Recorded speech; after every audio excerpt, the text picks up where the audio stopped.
आफताब की रोशनी की कसम और रात की तारीकी की कसम जब वो छा जाए। ए नबी सल्लल्लाहु अलैहि वसल्लम, तुम्हारे परवरदिगार ने न तो तुमको छोड़ दिया और न तुमसे नाराज ही हुआ, और आखिरत तुम्हारे लिए दुनिया से कहीं बेहतर है।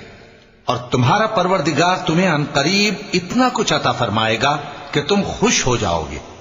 भला उसने तुम्हें यतीम पाकर जगह नहीं दी? बेशक दी। और तुम्हें रस्ते से नावाकिफ देखा तो सीधा रास्ता दिखाया, और उसने तुम्हें तंगदस्त पाया तो गनी कर दिया। तो तुम भी यतीम पर सितम न करना और मांगने वाले को झिड़की न देना, और अपने परवरदिगार की नेमत यानी वही का बयान करते रहना।